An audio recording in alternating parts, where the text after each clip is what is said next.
Olá pessoal, boa tarde, né? Mas sejam muito bem-vindos a mais uma de nossas aulas. A semana passada nós estudamos o que fazer com os textos motivadores. Acredito que tenha ficado claro, né? Caso não tenha ficado claro, vocês podem perguntar, se não quiserem perguntar no grupo, podem perguntar no privado, porque é de extrema importância ter habilidade, né, no uso dos textos motivadores, tá certo? Esta semana vocês estão escrevendo sobre o acesso ao ensino superior no Brasil, né? E nós enviamos um link muito bom, um artigo maravilhoso, né? Que tem como título: O acesso ao ensino superior no Brasil, equidade e desigualdade social. Então é um artigo escrito pela doutora Cibele Iandi Andrade, ela que é pesquisadora do Núcleo de Estudos de Políticas Públicas, o NEP, da Unicamp, certo? E doutora em Economia do Setor Público e também graduada em Ciências Sociais pela Unesp. Então, é uma pessoa que sabe o que diz, né?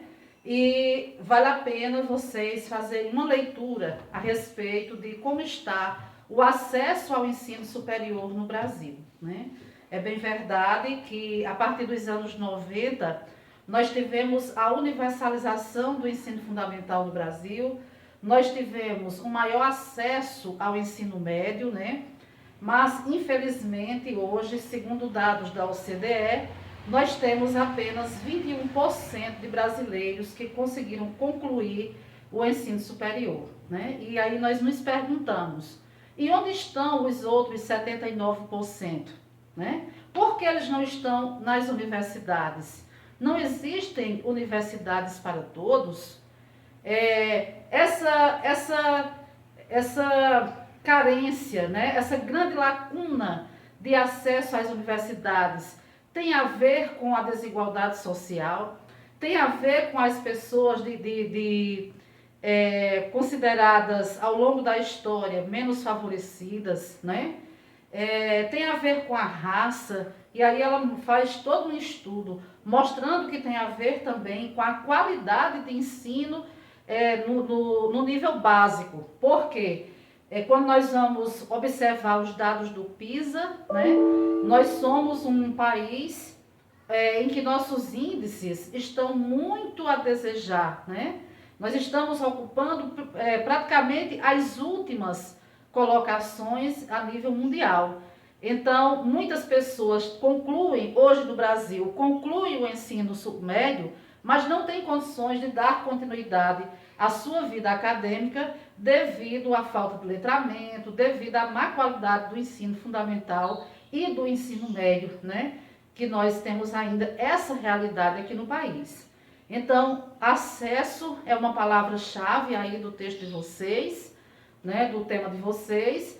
Façam a leitura desse artigo, leiam outras coisas também, se possível for, porque vocês sabem que a leitura é imprescindível. Nós não podemos falar sobre aquilo que não temos conhecimento de causa, né? Lembrem-se que nós estamos nos articulando com outras áreas do conhecimento, certo? Nós estamos procurando situar nossos argumentos com base em dados, com base em pensamentos, né? Então vamos ler, tá certo? Vamos ler. Mas hoje nós vamos estudar uma das partes do texto dissertativo argumentativo, que é uma prioridade, a introdução. Um texto, quando ele não é bem introduzido, ele apresenta problemas, né? Até chegar no seu final, no desenvolvimento, na conclusão. Então, a importância de nós estarmos mais uma vez falando sobre esse parágrafo introdutório, tá? Muitos dos nossos alunos já dominam esse parágrafo de introdução, mas se muitos ainda não dominam esse parágrafo de introdução, e por isso nós temos que estar revisando. Até para os que já dominam, nós trouxemos aqui muitas formas de fazê-lo, né? Que de repente você, num tema, você não gosta de fazer uma introdução por enumeração, você já faz a partir de uma pergunta, no outro você já faz a partir de uma definição. Então sempre é bom nós termos um repertório, né? Temos um repertório, certo? Então, vamos hoje fechar essa questão da introdução, né? Nessa aula, vamos sair dominando essa introdução. Então, nós estamos vendo aqui, né, como é composta a introdução. É claro que não são situações fechadas, que você deve engessar só nesses modelos, né? Você pode ter outras opções também de introduzir seu texto, mas essas são as mais usadas, as que os alunos mais preferem e são muito boas, né? E nós temos aí uma diversidade delas. A primeira, nós vamos ver uma introdução tipo base, né? Uma introdução básica, certo? A introdução, ela é composta por um parágrafo que se organiza em torno da apresentação do tema e da tese. Então, sua introdução não pode faltar o tema e a tese. Note que no feedback das redações, eu estou dizendo a muita gente, olhe, faltou um tema, olhe, faltou uma tese, certo? Então, vamos ver como é que isso vai acontecer, porque se eu não coloco o tema ou a tese, então eu estou falhando na minha introdução, né? Eu preciso apresentar sobre o que eu vou falar, tema, né? Eu preciso já de início expressar minha opinião a respeito daquele assunto, tese. Veja, a tese é um ponto de vista direto e objetivo. O que é que eu penso sobre esse assunto? Eu penso que esse assunto se dá porque a sociedade brasileira ainda precisa ressignificar o seu conceito de liberdade, né? Eu penso que esse problema ele acontece porque ele tem raízes culturais, raízes históricas, e diante desse fato é muito difícil mudar a mentalidade das pessoas. O que eu penso a respeito dos problemas, tá? Então, nós vamos ter como base, eu sempre gosto de trazer um texto de um aluno que foi bem sucedido, né? Para que você possa perceber como esses alunos constroem as suas redações, né?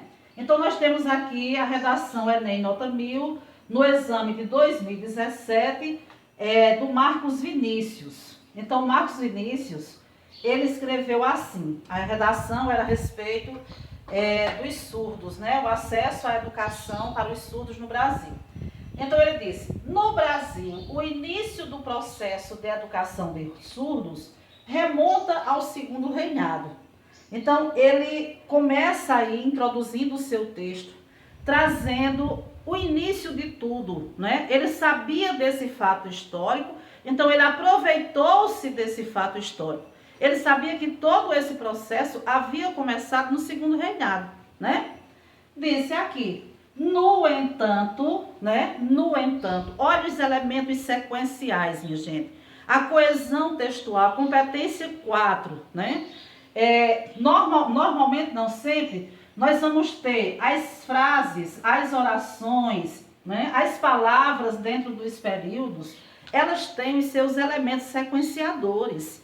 As conjunções, as preposições, são os elementos sequenciadores. Essa ideia, ela vai se articular com essa. Nesse processo de articulação, os termos coesivos, eles vão indicar causas, né? Nós vamos querer, por meio do nosso debate dentro do texto, eu quero dizer uma causa daquilo, eu quero dizer uma consequência daquilo, eu quero dizer que eu quero dizer uma frase que seja adversa àquilo. Então, para isso, eu vou usando os coesivos, tá? Vamos já pegando também essa competência 4. No entanto, esse ato não se configurou como inclusivo, certo? Já que se caracterizou pelo estabelecimento de um apartheid educacional, ou seja, uma escola exclusiva para tal público, segregando dos que seriam considerados normais pela população. Então ele já vem, né, trazendo junto com o fato histórico, minha gente, olha, às vezes o aluno, ele traz o fato histórico e ele já vai e já entra na apresentação do problema.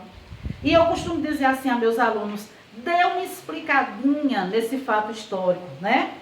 faça uma explicação sobre essa frase do sociólogo, do filósofo, sobre a letra dessa canção, para que o leitor vá se situando no tempo. Começou desde o segundo reinado. Se o aluno tivesse parado por aqui, o que é que meu leitor ia pensar? Ah, então é uma coisa que já vem acontecendo, né? Mas aí ele se sentiu na necessidade de mostrar justamente que esse fato do passado não foi um fato relevante para que os surdos fossem realmente inclusos nas escolas, né? Então, veja, aí ele explica, né? Esse ato não se configurou como inclusivo, já que se caracterizou pelo estabelecimento de um apartheid, uma vez que colocaram os surdos numa sala separada daquelas pessoas que eram consideradas normais. E isso não é um processo de inclusão, tá vendo? Então ele já mostra que esse processo ele vem deficitário desde o momento de sua criação. Desde o momento em que ele foi pensado, preparou um contexto maravilhoso, né? O leitor agora não vai mais pensar assim, então isso já vem há muito tempo, então faz tempo que estão lutando por isso. Não. Com a explicação, o leitor agora vai pensar assim, sempre foi um processo que apresenta dificuldades, deficiências, nunca foi realmente um processo de inclusão. Tá vendo a importância de você fazer essa explicaçãozinha aqui. Agora, existem umas frases, uns contextos, que você já não precisa fazer essa explicação, porque já é bem claro. Então, veja. Assim, né, terminou a contextualização, certo? O que é a contextualização? É a localização ampla da questão, né? O processo de educação de surdos remota ao segundo reinado. Só que desde essa época já era um processo que enfrentava dificuldades pelo fato de separar os surdos dos outros alunos, segregá-los. Isso não é processo de inclusão. Preparou, não é? Vamos agora ao que realmente deve conter na tese, junto com essa contextualização, que é a apresentação do tema. Veja, assim, sempre tem um coesivo, minha gente, olha, assim, ele chegou a uma conclusão. Entre esse período e esse, vai haver uma ideia de conclusão. Como a educação dos surdos sempre foi difícil, né? Então, ele chega a uma conclusão. Aqui ele vai usar um elemento conclusivo, assim. Notam-se desafios ligados à formação educacional das pessoas com dificuldade auditiva, seja por estereotipação da sociedade civil, seja por passividade governamental, né? E aqui ele tem uma introdução onde ele se pauta numa sequenciação. Note que ele traz duas sequências, né? Os desafios, o problema é esse, ó. Desafios ligados à formação educacional das pessoas com dificuldade auditiva. Deixe o problema claro, minha gente. Tem aluno que pensa que por rodear, né, parafrasear o problema com outras palavras, isso aí vai impressionar a banca. Mas tenha cuidado, né? O problema tem que se apresentar claro, tá? Olha como o problema está claro, olha. Desafios ligados à formação educacional das pessoas com dificuldade auditiva no Brasil. Esse é o problema. Portanto, ele chegou a uma outra conclusão. Entre esse período e esse, ele chega a uma outra conclusão. Portanto, haja vista que a educação é fundamental para o desenvolvimento econômico do referido público e logo da nação, ela deve ser efetivada aos surdos pelos agentes adequados, a partir da resolução dos entraves vinculados a ela, né? Então, nós estamos aqui com uma tese, né? Uma tese. Ele está dizendo, no ponto de vista dele, a educação é fundamental para esse público surdo, certo?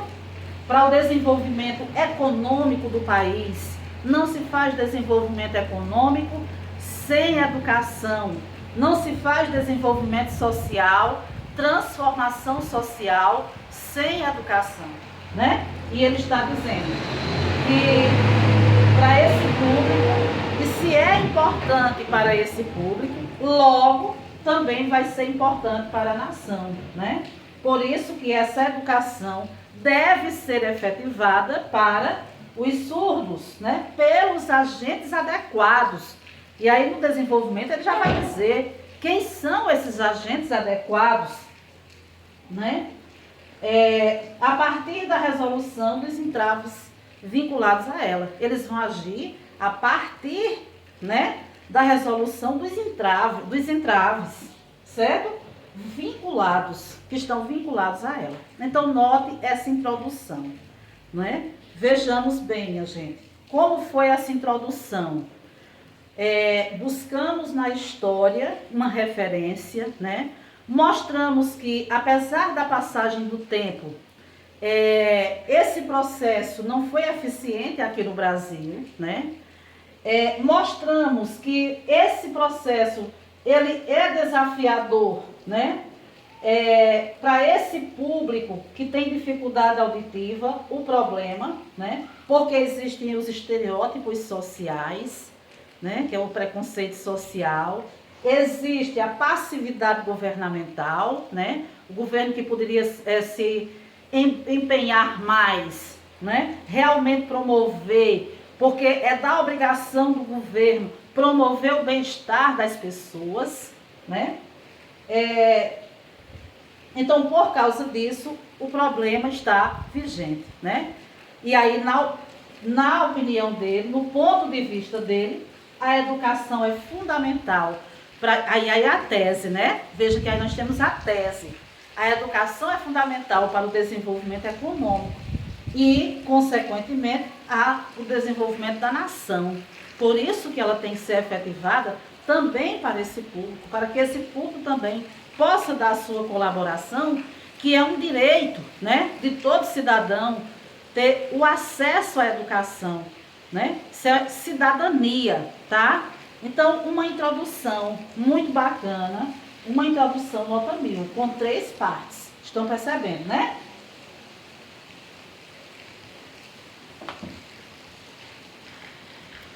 Então, vamos lá. Você viu um modelo de introdução e agora vamos ver os tipos de introdução. Alguns tipos de introdução, né? Porque, como eu disse, não existe uma receita, certo? Nós estamos aqui com uma introdução básica, tá? Introdução básica, certo? Porém eficiente. É de um aluno lá do Banco de Redações da Educação UOL. O tema é: existe racismo no Brasil? E aí o aluno disse assim: o preconceito racial é tema recorrente de discussão, embora não possa se comparar na proporção em outras partes do planeta, tais como nos Estados Unidos e no período apartheid na África do Sul. Tal preconceito ainda persiste no Brasil por meio da desigualdade social. Note que é uma introdução ligeira, né? É uma introdução menos complexa, é uma introdução considerada básica, onde nós só temos a apresentação do problema, né? O contexto é leve, é rápido, né? O preconceito racial é tema recorrente de discussão, bem rápido, certo? Aí que nós usamos um elemento concessivo, né? Embora não se possa comparar aqui no Brasil com a proporção de outras partes do planeta, tais como os Estados Unidos, né? E no período do apartheid na África do Sul, certo? Embora não se possa comparar com esses países, tá? Tal preconceito ainda persiste no Brasil. Isso é o ponto de vista do menino. Veja que está aqui destacado. Por meio da desigualdade social. Para ele, na opinião dele, no ponto de vista dele, a desigualdade social é um fator preponderante para que o preconceito possa existir dentro da sociedade brasileira. Claro que ele vai ter que ter argumentos para defender isso, né? O preconceito racial. Aí ele vai dizer quantos por cento da raça negra está nas universidades e quantos por cento da raça branca está nas universidades, né? Ele vai fazer esses comparativos, ele vai ter que no seu desenvolvimento apresentar que a desigualdade social, né? O racismo, ele tem como consequência a desigualdade social, né? As pessoas a comunidade que menos está na universidade, a comunidade negra, né? Então, ele vai provar isso no texto dele. Mas veja que é uma tese, uma introdução básica, simples, né? Ele vai direto ao problema. O preconceito racial é um tema recorrente de discussão, bem rápido. Esse é um tipo de introdução chamado de introdução básica. Nós temos também a introdução com enumeração. É a nossa preferida, né? Porque a introdução por enumeração, ela já ajuda você na discussão dentro dos seus parágrafos de desenvolvimento, não é isso? Então, ela já é um suporte para que você não caia no movimento circular do texto, né? Aquela questão que nós chamamos de movimento circular. Quando o aluno, no segundo parágrafo, ele repete em outras palavras a mesma ideia que ele construiu no primeiro parágrafo de desenvolvimento. Então, uma introdução por enumeração já livra o candidato dessa preocupação, né? Aqui, nesse tipo de introdução, a apresentação da tese e do assunto, seguidos de enumerações de fatos. Fatos, né? Causas, como eu digo a vocês nas aulas presenciais. Quais são as causas? Quem são os causadores desse problema? Quais são as consequências desse problema? Enumerar os fatos, enumerar as causas, enumerar as consequências, que constituirão os argumentos da dissertação. Se são dois fatos, né? Isso aconteceu devido à Revolução Industrial, um fato, né? Se forem duas causas, né? Por causa da negligência do governo, por causa da lenta mentalidade social, né? Duas causas, certo? Duas consequências, tá? Então, isso é o tipo de introdução por enumeração. Nós temos aqui o texto Caminhos para combater a intolerância religiosa no Brasil, tema de 2016, da Larissa Cristine Ferreira, onde ela traz aqui o orgulho machadiano, né? O tema dela, aliás, o título dela, Orgulho Machadiano. Então, para ela falar sobre intolerância religiosa, veja que ela já não vai mais fazer uma introdução básica. Ela agora tem um contexto. Ela vai usar Machado de Assis, né? Machado de Assis, em Memórias Póstumas de Brás Cubas, ele fala sobre a existência humana com muito desgosto, né? Com muita tristeza. Lá no capítulo intitulado As Negativas, né? Já falei com vocês na outra aula sobre isso. Ele mostra que uma das coisas boas que aconteceu na vida dele foi não repassar para nenhum ser humano, né? O legado da existência, certo?